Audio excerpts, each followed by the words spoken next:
Em meados da década de 40, os espíritas paulistas sentiram a necessidade de uma instituição que organizasse o movimento espírita e fosse capaz de reunir ideias, promover o aprofundamento dos estudos e da vivência espírita. Essa demanda coletiva foi tema de importante tese do primeiro Congresso Estadual Espírita, realizado em 1947. Com a presença de 551 instituições espíritas, dirigentes de todo o estado trabalharam arduamente para criar uma estrutura organizacional que fosse capaz de representar o movimento espírita paulista. As discussões levaram à criação da USE, que então, pelo nome de União Social Espírita e posteriormente como União das Sociedades Espíritas do Estado de São Paulo, prezaria pela união voluntária e autonomia dos centros espíritas. O espírito de união sempre esteve presente, tanto que à época, no Estado de São Paulo, existiam várias instituições que se propunham a isso, e foram essas mesmas entidades que patrocinaram a criação da USE.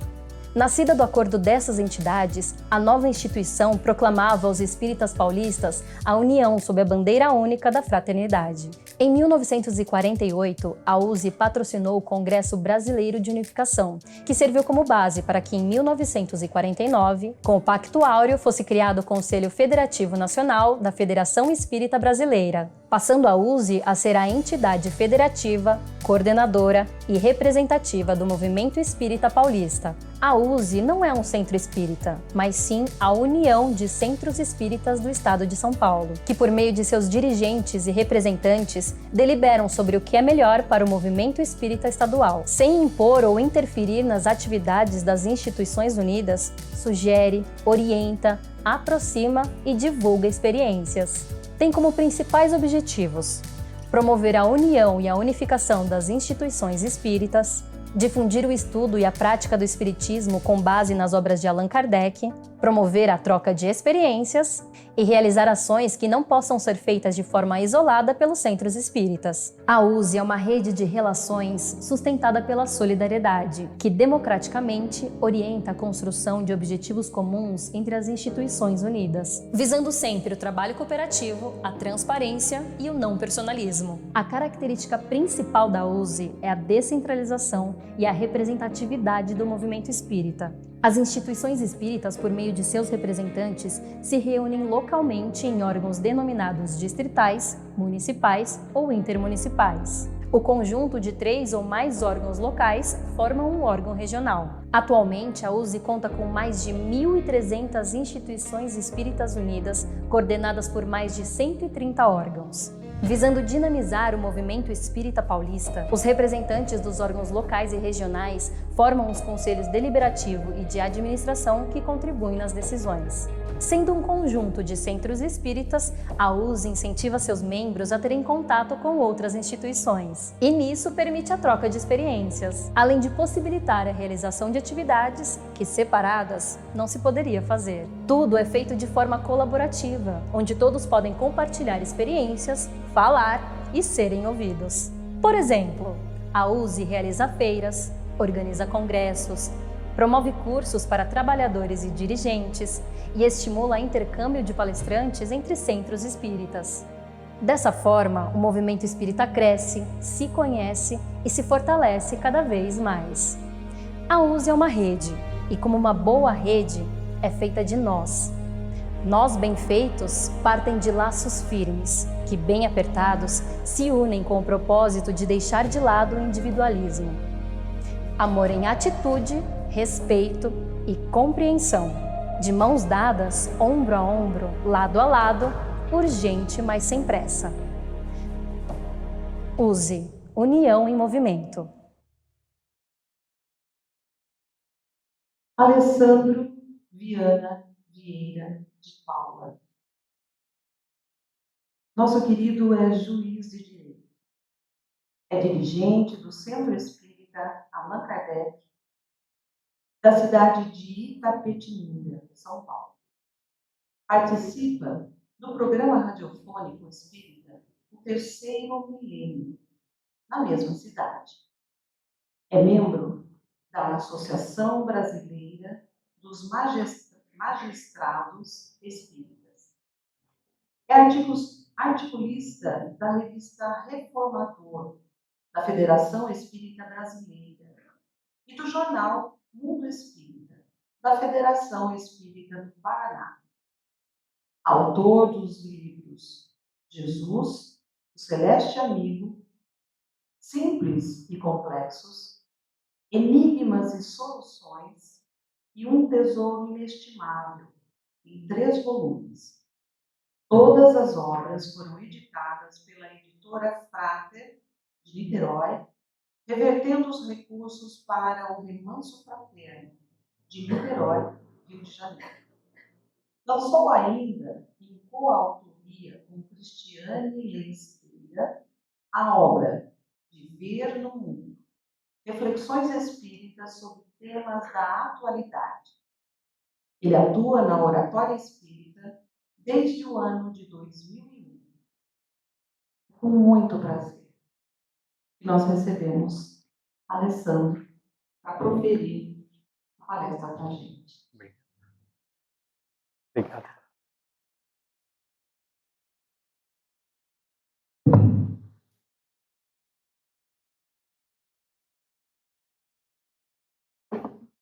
Bem, boa noite a todos. Estamos nos recuperando de uma tosse seca, alérgica. E falando em diversidade, eu tentei de tudo, viu, gente? Comi maçã, falo que suspiro é bom, própolis, né? A inalação, eu fiz de tudo que é possível para poder recuperar a voz. Ontem eu estava sem voz. E vamos falar um pouquinho mais pausado, para que a gente possa dar conta aqui do compromisso de hoje. Esse tema família e diversidade é um tema bastante rico. Eu gostaria de começar, nós temos feito um trabalho divulgando a Revista Espírita de Allan Kardec, que é um trabalho ainda muito pouco conhecido pelo movimento espírita. E de lá nós pudemos trazer para fazer a nossa fala, a nossa introdução, um dos discursos de Kardec. Na revista, foram 11 anos e 4 meses, nós vamos encontrar 12 discursos de Allan Kardec. São verdadeiras pérolas. No discurso que eu trouxe, foi um discurso que ele proferiu na primeira viagem que ele fez. Nós sabemos que Kardec fez 5 viagens importantes em nome da doutrina espírita. No ano de 1860, 61, 62, que virou até um opúsculo, um livro especial, 64 e 67. Em 1860, ele foi visitar a cidade de Lyon, que tinha um movimento espírita muito significativo. Lyon, Bordeaux, eram 2 cidades francesas onde Kardec pôde perceber que a doutrina espírita frutificou em quantidade e em qualidade. E lá, quando esteve em 1860, num dado momento do discurso, porque o discurso é longo, está integralmente registrado na revista de outubro de 1860, quem quiser buscar na revista vai estar lá. Num dado momento, Kardec começa a fazer uma espécie de um inventário moral do espiritismo, ou seja, as coisas boas que ele estava constatando que a doutrina espírita produzia na vida das pessoas. E num dado momento, ele diz o seguinte: levou paz às famílias. E depois, em 62, na Revista Espírita, não é um discurso, também fazendo um inventário a respeito da família e doutrina espírita, ele vai dizer: o espiritismo tem gerado uma influência benéfica, restabelecendo a harmonia entre as famílias e os indivíduos. Nós poderíamos, neste primeiro momento, já parar para refletir o que levou Allan Kardec a fazer essa afirmação. O porquê que a doutrina espírita tem levado paz às famílias. Ficamos a imaginar, neste mais de 160 anos de doutrina espírita, quantas bênçãos tem levado aos lares. Tenho certeza que muitos dos senhores que aqui estão devem ter histórias pessoais, momentos difíceis da vida familiar, e a doutrina espírita foi o alento, a luz e o porto seguro para que pudéssemos enfrentar esses desafios. Porque quando Kardec fala levou paz, perceba-se, não é que não vai ter problema. Família em paz aqui na Terra sem lutas, sem desafios, sem problemas. Família que vai passar a vida toda um mar de rosas não existe.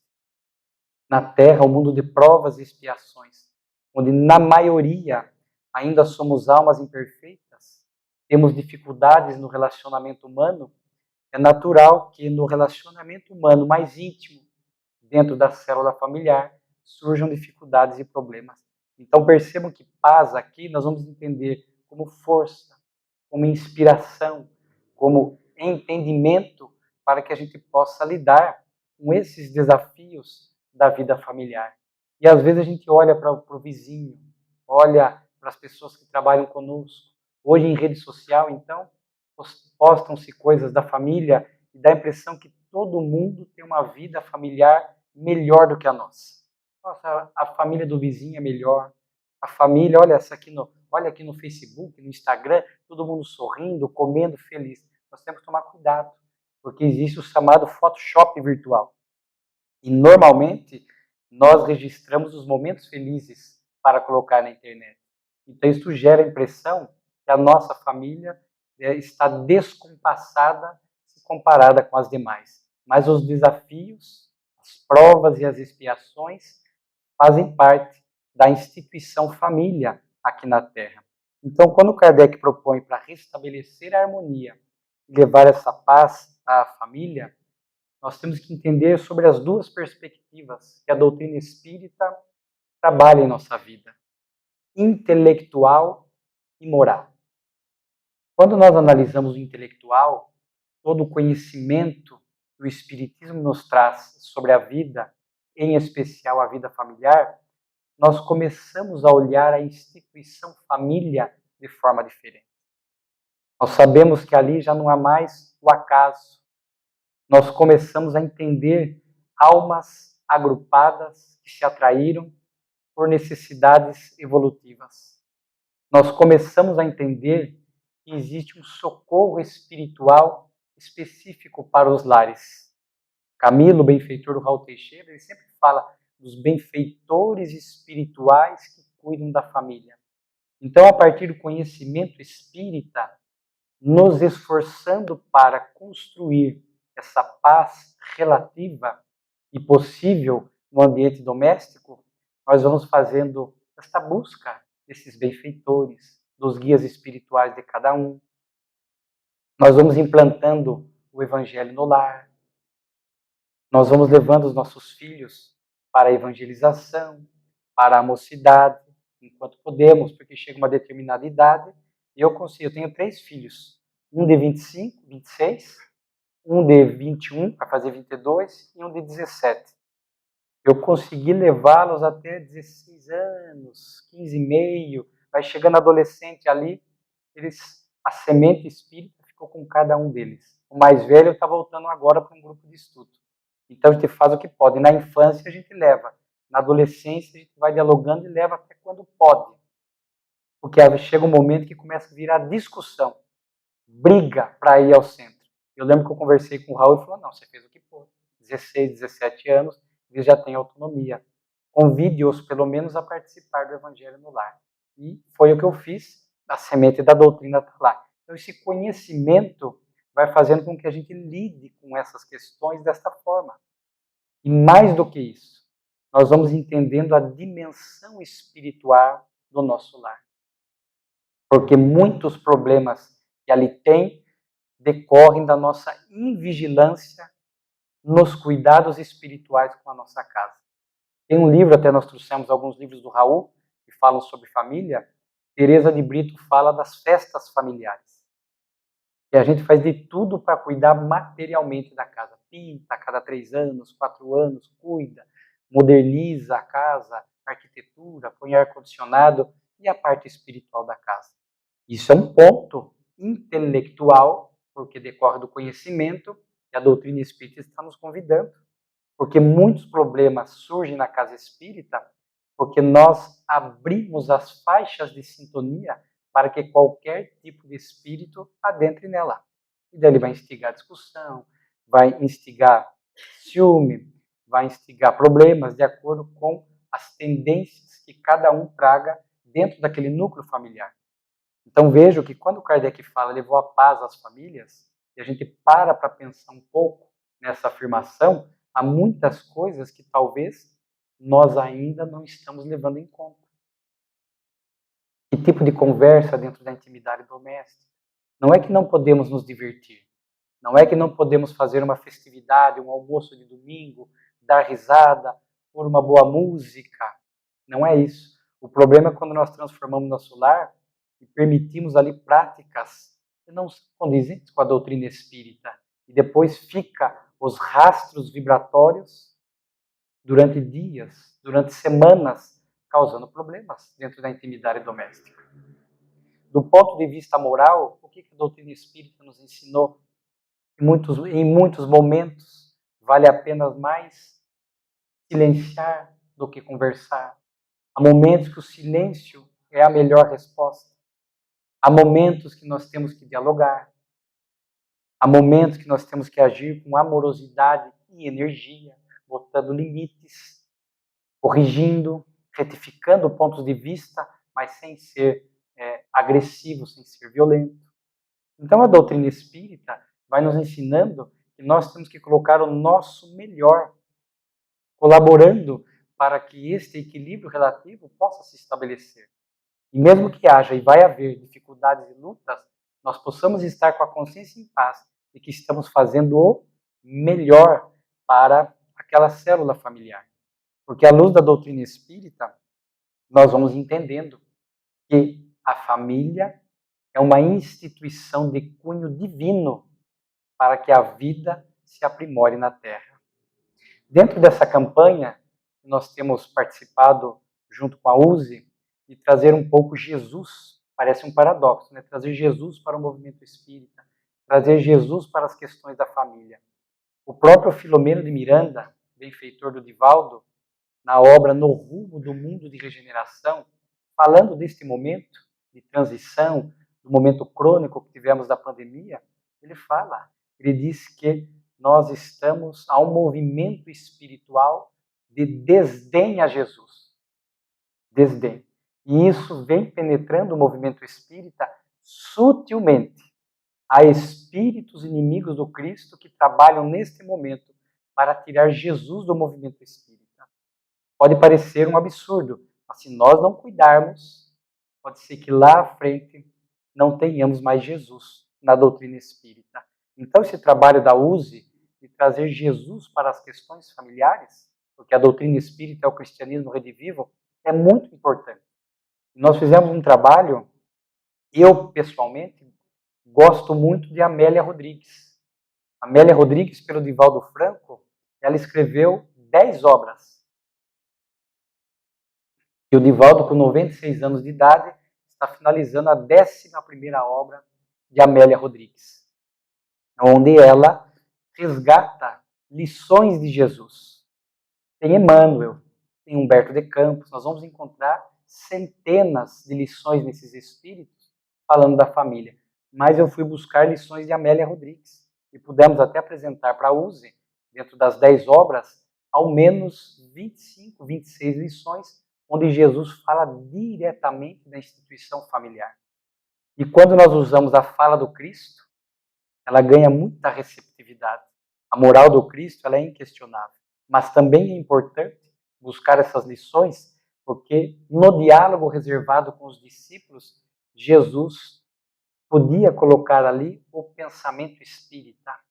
Ah, mas não havia espiritismo. Sim, mas as leis divinas que o espiritismo está cuidando, ampliando, resgatando e restaurando, nas conversas reservadas com os discípulos, Jesus podia falar. E dali nós trazemos lições abençoadas. Eu separei uma aqui para nós, que está no livro A Mensagem do Amor Imortal, capítulo 14.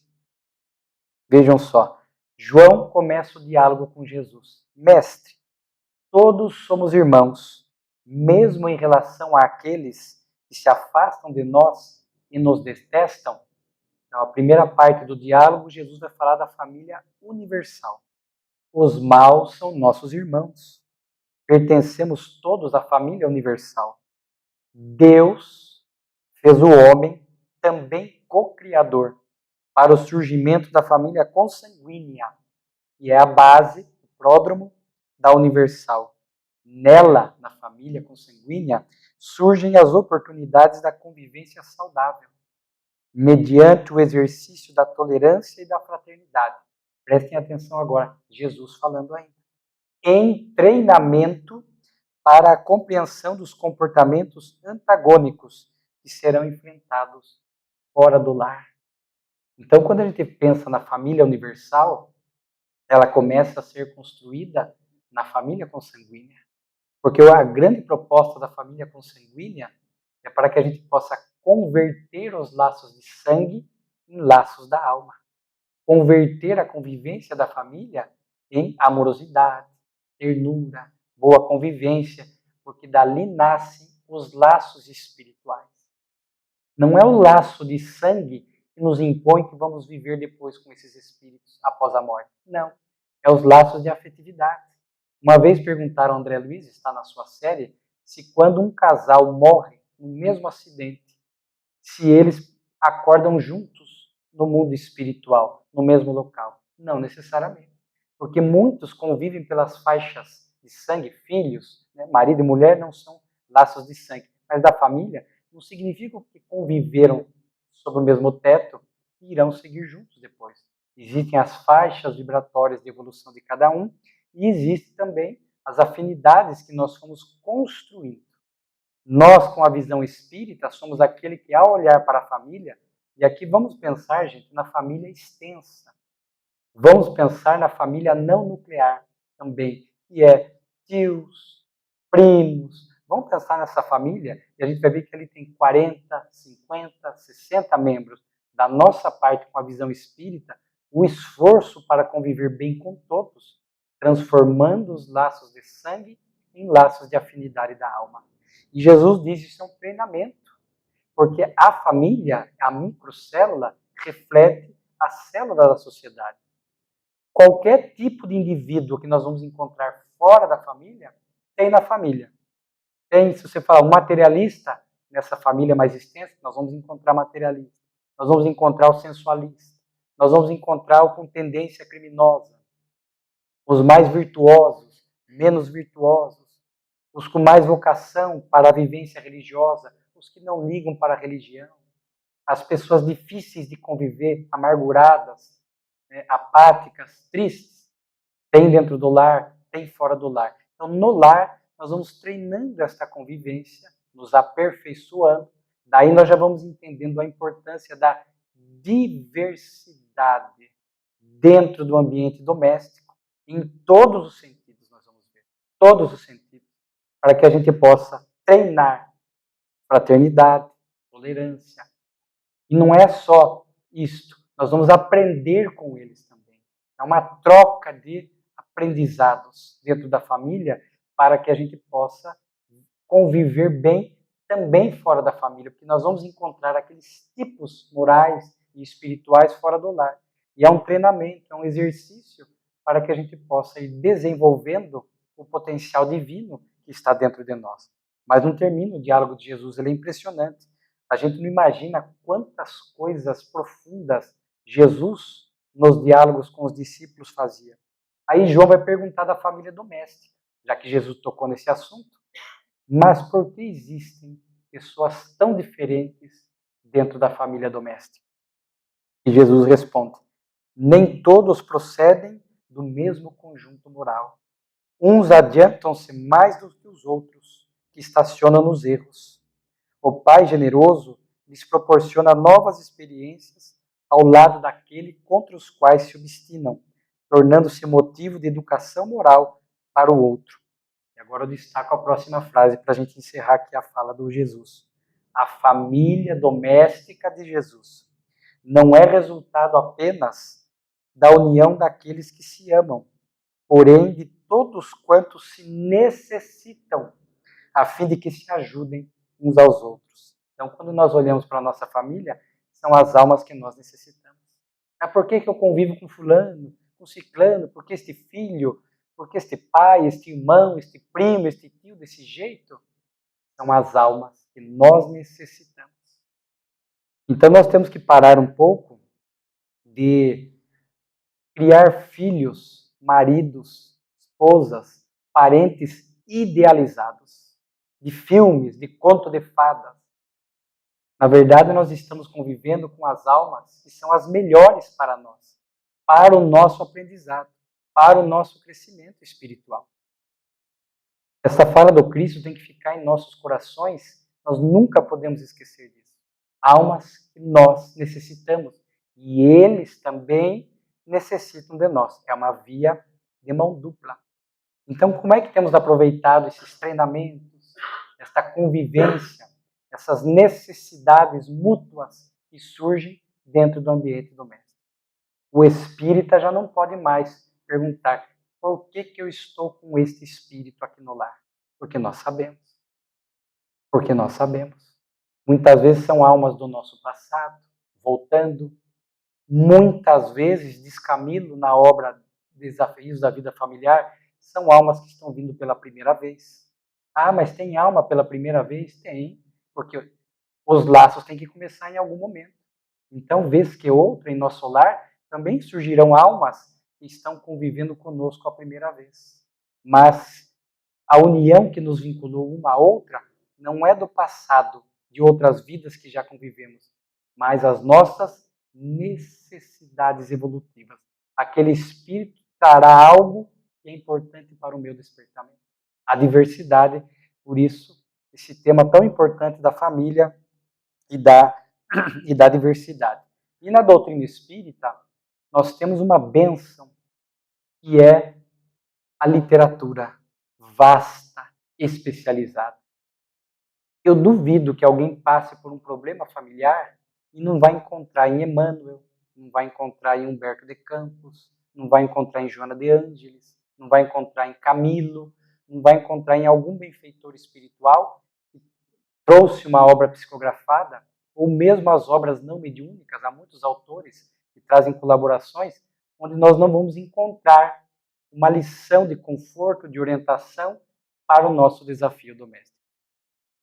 Então, nós vamos entender que esta literatura tem que ser buscada para a gente entender essas diversidades, para a gente entender que, diante das lutas, qual é a melhor postura, o que nós podemos extrair do melhor aprendizado.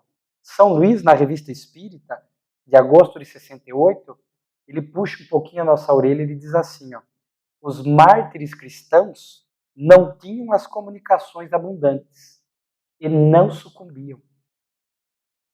Olha que importante isso. Os mártires lá de trás do cristianismo primitivo não tinham as comunicações abundantes, porque eles tinham as comunicações espirituais. Nós sabemos disso. Havia o intercâmbio espiritual lá na Casa do Caminho, nas comunidades cristãs primitivas, entre os cristãos primitivos, havia esse intercâmbio espiritual. Só vê a obra 2000 anos, 50 anos depois, Ave Cristo. Mas hoje nós temos isso abundante. Quantas obras nós temos na literatura espírita? Aguardando a nossa qualificação. E Samitiba, já desencarnado, escreveu bastante sobre família. Ele dizia, para os desafios da família, não basta apenas o amor. É preciso ter conhecimento. Porque muitas vezes, em nome do amor apenas, nós cometemos erros. Nós cedemos demais, mimamos demais, em nome de um amor que está momentaneamente adoecido. Então vem a qualificação, a informação que a literatura espírita nos propõe para que a gente possa equilibrar conhecimento e amorosidade para que possamos realizar o melhor dentro das questões da família. Essa diversidade é interessante porque nos faz pensar bastante em reencarnação. Existe uma comunicação na revista também, de dezembro de 60, do espírito Delphine de Girardin. Os médiuns estavam reunidos ali na reunião mediúnica, na sociedade parisiense. E eles queriam uma mensagem sobre reencarnação. Daí esse espírito começa a comunicação aqui, assim. Nesta mesa, neste grupo, tem um bom pai de família. Pai de muitas crianças. E o espírito vai dizer assim, crianças lindas, umas de inteligência notável e outras no estado quase abjeto. O mesmo pai, a mesma mãe, a mesma educação, mas filhos diferentes. Tantos contrastes. Como entender isso? Como entender essa diversidade, esses contrastes? Senão através da lei da reencarnação e da lei do progresso. É individual, é cada um. É de cada um. Então nós vamos encontrar dentro dessa diversidade níveis espirituais diferentes, níveis morais, níveis intelectuais diferentes, psicológicos, aptidões profissionais, aptidões da alma diferentes, somando, trazendo algo diferente para o grupo. A diversidade, ela é muito importante. Ela é tão importante que em qualquer situação da vida, se nós soubermos aproveitar, ela vai produzir coisas bonitas, ela vai somar, vai trazer aprendizados. No trabalho nosso, pense, cada um no seu ambiente de trabalho, é todo mundo igual? E nós não aprendemos com as diferenças? Aquele que é mais dedicado, o que é menos dedicado, mais comprometido, menos comprometido, um que é mais alegre, um que é mais triste, o que fala mais, o que fala menos, nós aprendemos. Nós vamos aprendendo a conviver com cada um, com seus tipos diferentes. E aquilo que o indivíduo tem de ruim, que a gente identifica, a gente vai trabalhar para não ter também. E olhar em nós se não temos. Olha que interessante. Porque às vezes na diversidade da família, a divindade coloca almas parecidas com a nossa. Mesmo os defeitos. Porque é o que Joana de Angelis chama de pessoas espelho. A gente começa a olhar os defeitos, criticar os defeitos. E se a gente fizer um autoconhecimento sério, muitas vezes nós vamos perceber que em nós há os mesmos defeitos. Talvez não na mesma proporção. Eu tenho um filho lá que serve, o meu mais velho, de pessoa espelho. Demorei para entender. Eu falava, mas meu Deus do céu, por que ele é tão orgulhoso? Por que ele é tão assim? Uma vez, eu acho que os espíritos se cansaram de ouvir e me inspiraram, né? E falaram, aprendeu com você em vidas passadas. E hoje eu olho ele, nós temos assim alguns defeitos comuns, em proporções diferentes, mas tem pessoa espelho. Ele tem uma ansiedade crônica, eu tenho um pouco de ansiedade, em algumas coisas eu sou apressado para decidir, mas eu fui olhando ele, para depois cair a ficha, eu percebi que algumas coisas que ele trazia, eu tinha em mim. E que se talvez ele não estivesse no lar, talvez eu não identificasse. Deveria, pelo autoconhecimento, mas talvez eu não identificasse. Então vejo a diversidade, como ela traz essas nuances evolutivas dentro da intimidade doméstica. Como eu estava falando, a diversidade ela é muito importante para a vida. Já imaginou todo mundo igual? Às vezes você pega aquela família, só tem advogado, médico, engenheiro. Aí vem uma alma ali que vai fazer dança, canto. Todo mundo fica de cabelo em pé, meu Deus do céu, não vai seguir a tradição da família. Vê uma alma diferente para chamar a atenção que existem outras aptidões, outros valores que nós devemos buscar. Então a diversidade ela é muito bem-vinda quando a gente sabe lidar com ela, compreendê-la, ter este olhar que a doutrina espírita nos traz. Quando Jesus montou o colégio apostólico, escolheu antes da reencarnação, já programou aquelas 12 almas, são todas iguais? Jesus podia pegar, 12 evoluídas, assim, super evoluídas, igual ele. Não, cada um tem uma característica. Tomé, quando a gente vai estudar as obras mediúnicas, Boa Nova, Amélia Rodrigues, ela se aprofunda na vida dos discípulos, a gente vai percebendo cada um com as suas particularidades morais e espirituais. Tomé, a dúvida, Judas, imediatista, resultado rápido, vendeu Jesus por 30 moedas, não teve força moral, suicidou-se. Simão Pedro negou 3 vezes, fez o remorso, mas reabilitou-se. João, o mais sensível de todos. O mais sensível de todos. Então vejam que a diversidade ela é importante. No lar, nós vamos receber, às vezes, nós chamamos de almas afins. Almas afins. Nós estamos no mesmo, mais ou menos no mesmo patamar de evolução. Seja por ruim, seja por bom. Então, às vezes, temos ali almas afins no bem. Então, um estimula o outro, um fortalece o outro naquela busca comum do progresso espiritual. Às vezes, né, somos almas afins no aspecto negativo. Daí surge essa questão das pessoas espelhos, às vezes conforme nós falamos e tudo mais. Então existem ali essas diferenças.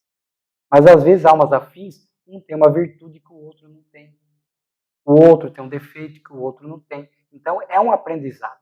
As aptidões que surgem, que vão surgindo, né, nós vamos ver também, existem almas muito atrasadas que renascem no meio. Para o aprendizado do grupo, destoa, é a diversidade. A gente brinca usando uma linguagem moderna hoje, são coaching moral. A gente não tem o coaching, às vezes para fazer concurso, tem chamada, hoje o nome mais moderno, me corrija se eu estiver errado, o pessoal chama muito mentoria. Né? Às vezes vem um espírito que é a nossa mentoria na paciência, mentoria na resiliência, mentoria na tolerância. Diversidade. Muitas vezes está ligado ao nosso passado, às vezes falimos juntos, às vezes nós empurramos ele caiu, nós ao longo das reencarnações avançamos um pouco, ele permaneceu atrasado, agora ele volta para a gente poder estender a mão, para impulsioná-lo adiante. Então há muitas questões, nós não conseguimos esgotar aqui, dentro da perspectiva da família, que pode acontecer em nome dessa diversidade saudável. Então existem essas almas atrasadas que aparecem ali. Só que interessante, né? Nós nunca somos a alma atrasada do grupo, né? Nós nunca paramos para pensar nisso. Vocês já pararam para se perguntar? É uma pergunta dentro da diversidade importante. O que eu tenho feito na família que tem atrapalhado o progresso individual e coletivo? O que eu tenho feito para atrapalhar? Será que a gente em alguma coisa não atrapalha? Porque a gente tem que perguntar o que eu estou fazendo de bom para somar. Mas será que eu estou atrapalhando em alguns momentos? Meu jeito de ser? E às vezes, gente, o espírita se torna chato dentro da família. Vamos na festa de casamento? Ah, não vou. Vamos jantar fora? Ah, não vou. Vamos dançar? Não vou. Tem uns que ficam chatos, ficam até meio fanáticos e acham que não pode se divertir. Uma vez eu estava fazendo um seminário sobre família e um companheiro estava ali, depois veio conversar comigo, ele até me autorizou, falou, pode contar isso. Ele falou assim, eu me tornei espírita, me tornei um espírita chato. A minha esposa queria, vamos jantar fora? Não. Vamos dançar? Não. Vamos no baile? Não. Vamos. Ela falou assim, eu não quis dançar com ela, acabei dançando. Ela me trocou por outro. Entendeu? Então, às vezes, em nome dessa diversidade, porque às vezes o nosso parceiro, a nossa parceira, às vezes no comum do pensamento espírita, às vezes a diversidade religiosa vai ser um aprendizado para ambos os lados. Quem tem, às vezes, marido, companheiro, companheira aqui que não é da mesma linha, quantas vezes não vê? Mas já vai no centro de novo? De novo. Então a gente vai aprendendo a conviver com as diferenças religiosas. Não falar mal da religião do outro. Mas a gente vai aprendendo a ceder no que pode. No que não fere os valores morais da doutrina espírita. Então a gente sai para dançar, sai para jantar, está cansado, saia. Viajar, tem espírito que é chato para viajar. Sabe? Divirtam-se, nós não podemos perder a alegria de se divertir dentro do lar. Mantendo fidelidade à doutrina. Não precisamos nos alcoolizar, não precisamos ingerir bebida alcoólica. Nós não precisamos ceder aos caprichos que ferem os valores da doutrina, mas no que é possível, em nome dessa diversidade, porque dentro do lar haverá o mais espiritualizado e o menos espiritualizado. Muitos de nós já temos este gosto pela doutrina, pelo estudo, pelas tarefas da doutrina, pelo bem, lutando para deixar os vícios, ou já conseguindo nos libertar dos vícios.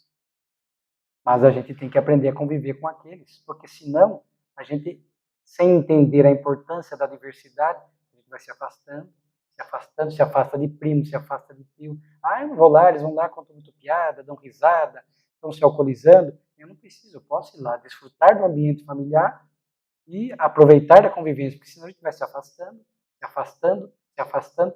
Daqui a pouco, ninguém convida a gente para nenhum evento familiar.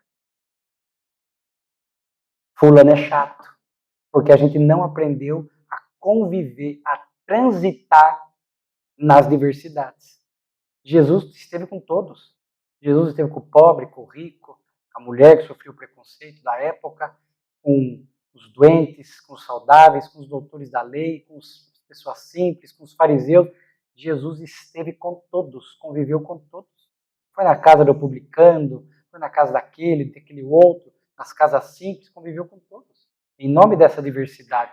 Mas aonde ele foi, ele soube se manter pulcro, fiel. Então, aonde nós vamos, a gente se diverte, mas se a pessoa vier, por exemplo, nos oferecer, eu não bebo, se a pessoa vier me oferecer uma bebida alcoólica, eu falo, não.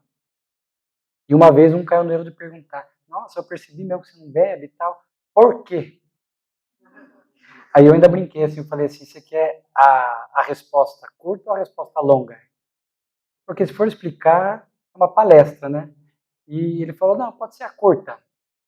Eu fui bem, Deus não nos deu este corpo, este vaso sagrado, e eu entendo que nós temos que cuidar dele da melhor maneira possível. Ponto. Você viu que não precisou entrar em perispírito. Se fosse falar perispírito, reencarnação, aí ia virar um negócio. Então, em nome da diversidade, até como falar. Lembra Jesus não jogar pérola aos porcos? Não adianta que ele chegar lá numa discussão de família, divergência familiar, e jogar a doutrina espírita lá, descarregar todo o conhecimento espírita. Não é o momento. Às vezes há um contexto em que a gente pode lançar um ponto da doutrina, aquilo que a gente acredita. Não é que a gente vai se esconder e não falar da doutrina, não. Mas a gente vai saber como falar na hora que falar.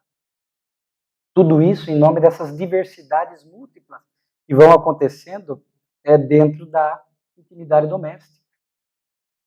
Às vezes nós podemos receber almas nobres, agora com transição planetária, o Filomeno fala que estão reencarnando massivamente. Quando eu soube que Emmanuel ia reencarnar lá por 1998, quem que já podia vir em casa, né? Joana de Anjos está nesse vem, não vem desde 2015. O Divaldo desencarna, não desencarna, ela vem. Que fique com a gente um bom tempo ainda, né, o Divaldo? Porque ele é um dos poucos que porta-voz segura da espiritualidade superior para nos trazer revelações espirituais. Quem não quer uma Joana de Anjos? Às vezes reencarna em nosso lar em nome da diversidade almas nobres. E será que a gente tem sabido aproveitar essas almas nobres? Pessoas de boa postura, serenas, equilibradas, caridosas, pacientes. Olhem para o núcleo doméstico, não nuclear, maior. Será que não tem uma alma nobre ali? Será que a gente está sabendo aproveitar da convivência, do aprendizado? E depois a gente volta para o mundo espiritual. Oh, meu Deus do céu, tinha uma alma desse quilate espiritual e não aproveitei. Nem aproveitamos. Dentro dessas diversidades aqui que nós estamos comentando, o tempo avança rápido, eu gostaria de trazer algumas histórias da Revista Espírita, para a gente incrementar essa diversidade e entender qual deve ser a nossa postura. Nós falamos de espíritos mais atrasados. Camilo, na obra Minha Família, o Mundo e Eu, ele traz uma lição muito bela sobre como conviver com parentes com problemas morais, diversidade, mais atrasados, mais limitados espiritualmente, não tem nenhuma vontade. E hoje a gente olha na Terra, o Divaldo, outro dia, falando lá na Mansão do Caminho, pela live, ele diz assim, 80% da humanidade está em consciência de sono. E é verdade. Consciência de sono, não necessariamente porque 80% faz o mal propriamente dito, mas porque são omissos no bem, indiferentes, não estão preocupados com espiritualidade. Então a gente traz essa proporção polar, nós vamos às vezes encontrar 80% de consciência de sono em nosso lar. Como lidar com esses parentes que às vezes alguns desses 80% trazem problemas morais graves? Como lidar? Eu, no atendimento fraterno da Casa Espírita, eu faço atendimento fraterno, é o trabalho de curação que eu trago da Casa Espírita há 30 anos, a gente vai ver que a gente tem atendido muitas mães, muitas esposas. Homem é difícil, viu, gente? É muito raro homem reclamando da mulher no atendimento fraterno, mas mulher reclamando do marido tem bastante, viu? Aí surgem os problemas mais variados. Alcoolismo, dependência química, problemas morais mesmo, às vezes pessoas que se envolvem com coisas erradas, coisas antiéticas, questões criminosas, mas dependência química de monte. E Camilo fala, com o conhecimento espírita, não podemos desistir dos nossos parentes. Nós vamos ter que fazer o papel do semeador. Nós estamos semeando. Boas palavras, o abraço, a prece, o carinho, mesmo que não corresponda, o outro corresponda. É um desafio. Olha o aprendizado da diversidade. Às vezes a gente vai ter que sempre dar o melhor e muitas vezes receber o pior. É um treinamento, é um aprendizado. Não é fácil, gente. Não é fácil. Mas é o exercício que nós necessitamos para essa espiritualização. Ah, mas o Camilo fala porque é fácil. Ele está lá no mundo espiritual. Joana de Ângeles, é fácil dar opiniões na vida alheia. Mas será que eles já não viveram isso nas encarnações transatas? Pegue a vida de Joana de Cusa, na obra Boa Nova, Joana de Ângeles. Vai ver o desafio que ela passou com o marido, com tudo mais, o revés. Então, são almas que já viveram isso e podem nos trazer orientações pontuais. Aí o Camilo fala acolhimento e compreensão. Fé na vida futura, porque muitas vezes nós vamos trabalhando em nome do bem, em nome do que nós acreditamos a respeito da doutrina espírita, nós vamos trabalhar não para esta vida, nós vamos semear naquele coração já pensando em vidas por vindouras. Fé na vida futura. E aí a Joana de Ângeles tem uma fala bonita. Nenhum investimento de amor é perdido. A gente está falando, está comentando, está divertindo. Parece que eu não estou falando para ninguém. Mas a alma está recebendo aquilo. E vai produzir frutos. Cedo ou tarde. Quando? Não depende de nós. Vai depender do despertar da consciência do outro. Mas nós não podemos nos negar a fazer a nossa parte. E ali nós estamos desenvolvendo resiliência, paciência, tolerância, com esse espírito difícil dentro do lar. Na revista Espírita tem um caso impressionante, se chama, até para quem quer marcar, a gente, de memória, são 1.500 lições da revista Espírita, né? Fica aqui, está na revista Espírita de junho de 66. Um menino, Kardec era muito conectado com as informações, lia jornais, e às vezes ele tirava dali. Um menino de 4 anos de idade, que desde 1 ano e meio tinha o prazer de atear fogo. Ateava fogo na mobília, ateava fogo. Um ano e meio ele já tentava atear fogo. 2 anos e meio já tinha ateado fogo em muitas mobílias da casa. Aos 4 anos de idade, repreendido pelos pais, planejou colocar fogo no quarto deles. Olha a diversidade. Olha o espírito ali em expiação em nosso lar. Em nome dessa diversidade, nós vamos receber almas em expiação no nosso lar, almas em provação em nosso lar. Faz parte da diversidade. Cada qual, às vezes, trazendo expiações distintas, provas distintas, muitas vezes trazendo expiações comuns. Provas comuns, porque existem as expiações coletivas. E, às vezes, no mesmo lar, vários espíritos trazem o mesmo tipo de expiação. E a gente vê famílias que são marcadas, às vezes por doenças iguais, né? São expiações comuns, mas muitas vezes são expiações diferentes. E aí Allan Kardec, consultando os espíritos, eles vão dizer que este menino, já de muitas vidas, traz este comportamento dessa forma. Já matou pessoas dessa forma. E hoje, em 4 anos, ele já sofreu o assédio espiritual de algumas vítimas do passado. E veio num lar espírita para poder receber, a família era espírita, para poder receber uma boa educação. Olha só que interessante. Então, às vezes, espíritos difíceis vêm em nosso lar espírita, um lar mais religioso, mais vocacionado para o bem, para que ali ele possa receber as primeiras sementes do bem. Então, veja, um menino de 4 anos de idade. E às vezes a gente vai olhar em nosso lar, né, em pessoas, em atendimento fraterno, já vimos muitas pessoas cujos espíritos ali no lar eram profundamente voltados à criminalidade. Eu sou juiz de penitenciária, de infância e juventude também. Lá nas penitenciárias nós estamos, normalmente a gente vê muito as mães lá presentes. Não, eu confio no meu filho, ele vai deixar, vai parar de traficar, vai parar de assaltar. E às vezes você vê, que dá o benefício, daqui a pouco, 1 mês, 6 meses depois, a pessoa volta no mesmo crime, tráfico, roubo, e aquela mãe não, ele vai melhorar. Já viram aquelas vozinhas de coração bom? Não, eu tenho certeza, ele vai melhorar. Sabe? Então, vai melhorar. Não sabemos se nesta vida. Então, nós não podemos desistir nunca. Então, são essas diversidades. Às vezes, em nossa família, tem espíritos com essa tendência criminosa. Que traz características para isso, para cometer delitos, para enganar, para fraudar.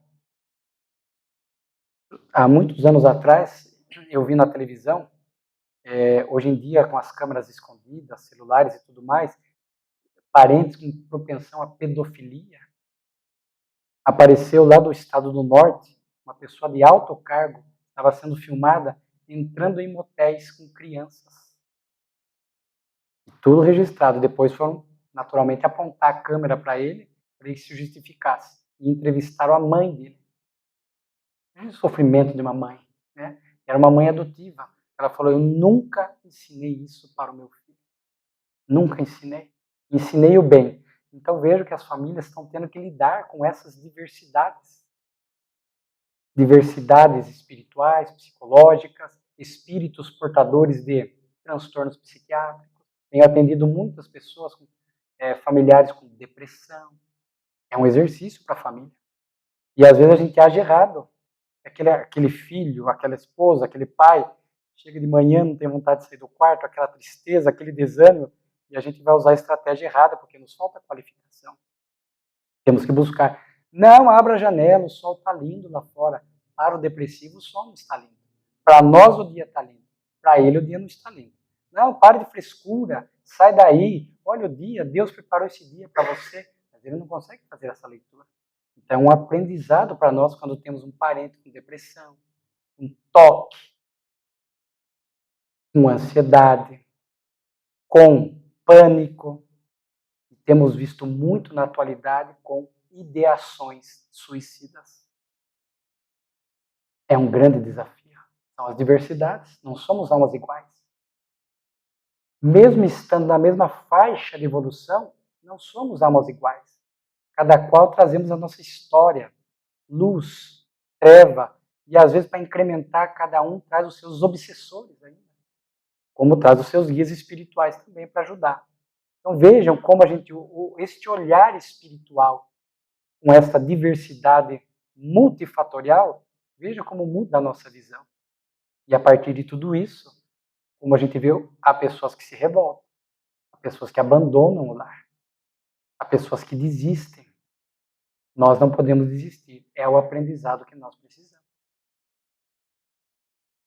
Coincidentemente, é uma cidade pequena, Itapetinga não é tão pequena, mas as pessoas falam, e eu tenho que lidar com isso. Às vezes, eu faço atendimento fraterno, as pessoas sabem que eu sou juiz, e às vezes vão lá em busca de uma opinião espírita jurídica, tá? Uma consulta jurídica. E eu deixo claro, falo, não é para isso. Mas tem aparecido muitas pedindo orientação sobre internação compulsória. Ela está no auge da dependência, no auge do vício. O que você acha? Primeiro que atendimento fraterno não é para dar o resultado final, né? Decidir pela pessoa. Não, pode internar, pode abandonar, pode separar. Isso não é papel do atendimento fraterno. A decisão é da pessoa. Ali nós apresentamos a orientação do evangelho, a orientação da doutrina, e a pessoa é que vai tomar a decisão, não é o atendente fraterno. Eu sempre digo, eu não vou tomar essa decisão por você. Se você vai fazer a internação compulsória ou não, é uma decisão da família. Às vezes é necessário, às vezes não é.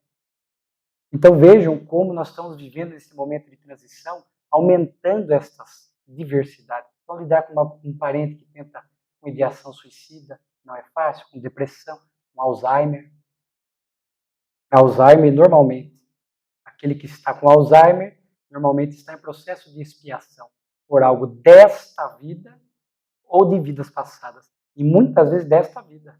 A forma, os pensamentos que cultivava, os valores que cultivava, vai muitas vezes depois ter que enfrentar isso. Parkinson, Alzheimer. E para a família, prova. Eu tenho uma avó com Alzheimer. É uma prova. Porque para nós, o que é prova? Prova está incitando em nós conquista amplitude de novas virtudes, ou de virtudes que já temos, que precisam ser ampliadas. Paciência, porque contar a mesma história. Quem é você? E a gente, muitos aqui, hoje em dia a gente conversa, dificilmente uma família não tem um parente hoje com Alzheimer, às vezes precoce, demência precoce, 50 anos, 60, 55 anos, às vezes mais tardia. Tudo isso é diversidade.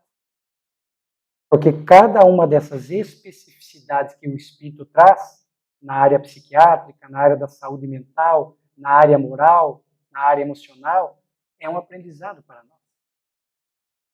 Então vejamos o quanto o olhar que a doutrina espírita nos dá é de olhar para nós, nos fortalecer espiritualmente, para que a gente possa ter a melhor postura e extrair as melhores lições dentro do lar. Porque eu tenho visto muitas pessoas que não têm a visão espírita, há uma tendência de fugir de tudo isso. Abandonar o filho, abandonar o marido, abandonar a esposa, ou coloca num asilo, num local, e depois não vai ver. O problema não é colocar no local. Há circunstâncias de famílias que justificam colocar. Hoje tem um nome, né? Me fugiu. Hoje tem na Itapetininga nós temos até 3 que cuidam de casa de repouso, né? Uma casa não é mais asilo propriamente, né?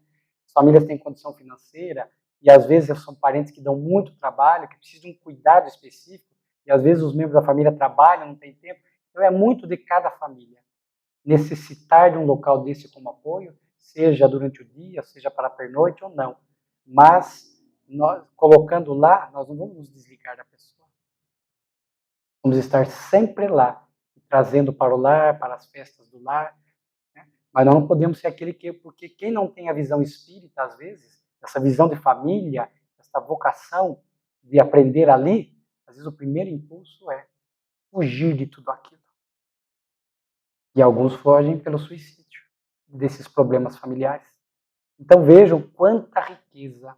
Vejam, portanto, a exatidão de Kardec ao dizer no discurso em Lyon, levou paz às famílias. Entendamos, então, dentro daquilo que nós estamos propondo, o que significa a paz. E para nós, nesta noite, é uma forma de reavaliar se nós temos sabido aproveitar esta diversidade do Mestre. E se a nossa diversidade também, de alguma forma, está ali, colaborando. É uma via de mão dupla. Para finalizar, havia muitas outras coisas, por respeito ao tempo, eu gostaria de citar uma fala que está na Revista Espírita, de abril de 62, chamado Mártires do Espiritismo. São 3 comunicações, de Santo Agostinho, Lázaro e Lamennais. E Lamennais é muito bonita a comunicação, porque ele compara, ou ele diz que o Espiritismo, o conhecimento espírita, se equivale para nós à fonte da juventude. É tão bonita a mensagem, porque com o conhecimento espírita, a gente devemos ganhar jovialidade, alegria de viver, e essa visão de esforço para que a gente possa fazer o melhor dentro do lar. Né? Mas a mensagem que nos interessa é de Santo Agostinho, porque ele diz assim, bem curta, quer mártires? E ele diz, entrai nas casas e vereis. Bonito, né? Quer mártires? A gente olha por aí e quer ver mártires se destacando na sociedade. E quantos mártires estão dentro do lar, lidando com todas essas diversidades, dificuldades, e ali em nome do bem, em nome do amor, às vezes não é espírita, mas é uma pessoa do bem, uma pessoa religiosa, adota, que vive a sua religião, e que dentro do lar é um mártir, porque passa por cada desafio, mas tem feito o melhor. E nós, pelo conhecimento espírita, possamos ser estes mártires, né? Porque dentro do lar somos aprendizes e professores uns dos outros, como diz o benfeitor Emmanuel. Muito obrigado.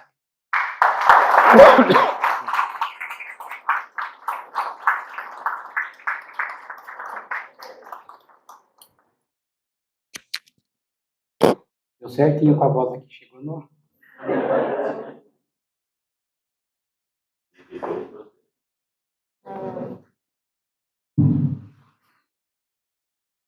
Então, em nome da diretoria da União de Sociedades Espíritas Intermunicipal de Limeira, nós agradecemos o expositor pela brilhante apresentação e por dividir conosco o seu conhecimento e o seu carinho.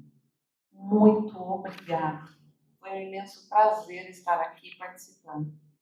Falo por mim, eu acredito que sou porta-voz aí desse pessoal lindo que veio aqui com a gente.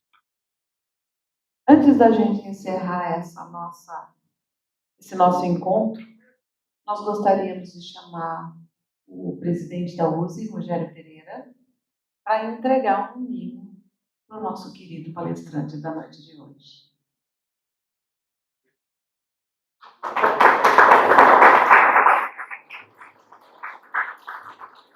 Convidamos também a nossa querida Ana Elisa, tia Ana, que é diretora do Departamento de Infância da USE, aqui da nossa intermunicipal, para entregar também com muito carinho um mimo para a nossa querida Rosana, que é presidente da USE São Paulo.